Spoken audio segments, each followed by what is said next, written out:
Hi friends, welcome back to Subiksa சமையலறை. நான் உங்கள் ஐஸ்வர்யா. இன்னைக்கு நம்ம பார்க்கக்கூடிய ரெசிபி ரொம்பவே சிம்பிளான வெஜ் பனியாரம் தான். இது ரொம்ப ஹெல்த்தியும் கூட. வெஜிடபிள்ஸ்லாம் சாப்பிடாத குழந்தைங்க கூட இது ரொம்ப லைக் பண்ணி சாப்பிடுவாங்க. எப்படி செய்யலாங்கிறத பார்த்தலாம் வாங்க. டக்குனு வீடியோக்குள்ளே போயிடலாம். ஃபஸ்ட்டு ஸ்டவ் பற்ற வச்சுட்டு ஒரு பேனில் ஒரு 3லேருந்து 4 ஸ்பூன் அளவுக்கு ஆயில் சேர்த்துக்கலாம். ஆயில் சூடானதும் அதில் கடுகு உளுத்தம் பருப்பு சேர்த்துக்கலாம்.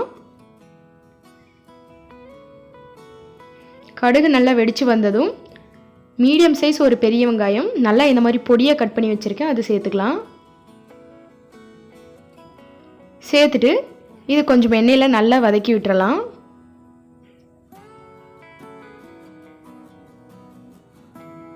இப்போ இந்த ஸ்டேஜில் ஒரு கொத்து அளவுக்கு கறிவேப்பிலையை நல்லா பொடியாக கட் பண்ணி வச்சுருக்கேன், அதையும் சேர்த்துக்கலாம்.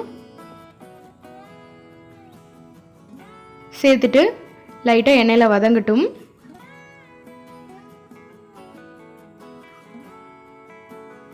இந்த ஆனியன் சீக்கிரமாக வதங்கிறதுக்காகவும் நம்ம இதில் வெஜிடபிள்ஸ் ஆட் பண்ண போகிறோம், அதுக்காகவும் சேர்த்து ஒரு 1/2 டீஸ்பூன் அளவுக்கு சால்ட்டு சேர்த்துக்கலாம். சேர்த்துட்டு கூடவே 3 பச்சை மிளகாய் சேர்த்துக்கிறேன். நீங்கள் நல்லா பொடியை சாப் பண்ணி சேர்த்துக்கோங்க. கிட்ஸுக்கெல்லாம் கொடுக்குற மாதிரி இருந்தால் இந்த மாதிரி முழுசாகவே ஆயிலில் போட்டு நல்லா ஃப்ரை பண்ணிவிட்டு திரும்பவும் நம்ம மாவு கூட சேர்க்கும் போது இது ரிமூவ் பண்ணிடலாம்.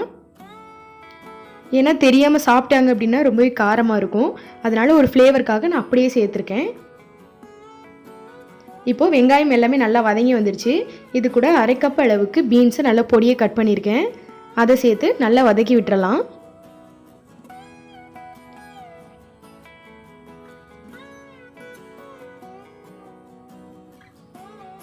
பீன்ஸ் ஒரு 5 மினிட்ஸ் வரைக்கும் கொஞ்சம் நல்லா வதங்கி வரட்டும்.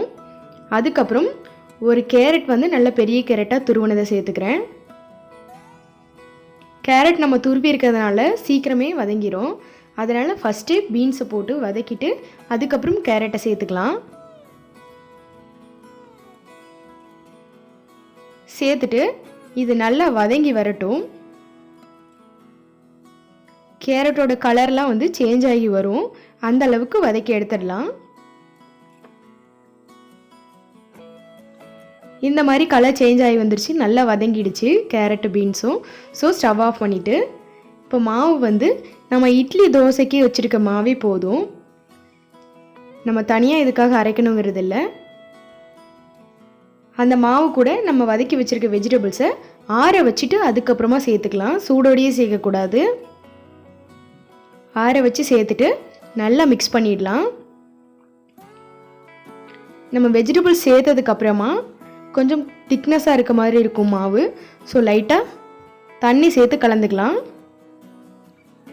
நான் ஆல்ரெடி மாவில் கொஞ்சமாக சால்ட்டும் கூடவே சோடா உப்புன்னு சொல்லுவாங்க, அப்படிலாம் பலகார சோடான்னு சொல்லுவாங்க, இல்லைன்னா பேக்கிங் சோடான்னு சொல்லுவாங்க, அது சேர்த்து கலந்து வச்சுருக்கேன். அடுத்ததாக ஸ்டவ் பற்ற வச்சுட்டு பனியாரக்கல் வச்சுட்டு அதில் எல்லாத்துலேயும் ஆயில் சேர்த்துக்கலாம். கல் சூடானதும் நம்ம கலந்து வச்சுருக்க மாவு எல்லா குழியிலையும் ஆட் பண்ணிடலாம்.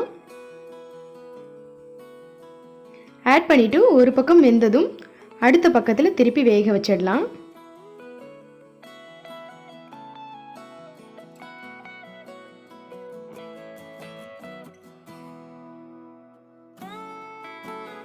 நல்லா வெந்து வந்துடுச்சு ஒரு சைடு, ஸோ அடுத்த சைடும் நல்லா வேக வச்சிடலாம்.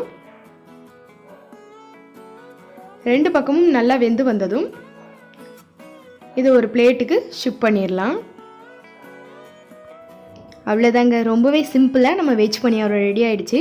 இதுக்கு ஒரு சைடிஷாக தேங்காய் சட்னி இருந்தால் மட்டும் போதும், ரொம்ப சூப்பராக இருக்கும் சாப்பிட்றதுக்கு. கண்டிப்பாக ட்ரை பண்ணி பாருங்கள். எப்படி இருந்துச்சு அப்படிங்கிறத கமெண்ட் செக்ஷனில் சொல்லுங்கள். இந்த வீடியோ உங்களுக்கு பிடிச்சிருந்துச்சுன்னா லைக் பண்ணுங்கள், ஷேர் பண்ணுங்கள், கமெண்ட் பண்ணுங்கள். சுபிக்ஷா சமையலறை சப்ஸ்கிரைப் பண்ணாதவங்க சப்ஸ்கிரைப் பண்ணிக்கோங்க, கூடவே பெல் ஐக்கானை கிளிக் பண்ணி ஆளுங்கிற பட்டன் அழுத்திக்கோங்க. அப்போ தான் நான் போடக்கூடிய வீடியோவோட நோட்டிஃபிகேஷன் உடனுக்குடனே உங்களுக்கு வரும். அடுத்த ஒரு நல்ல வீடியோவோட மீட் பண்ணலாம். Thank you so much for your வாட்சிங்.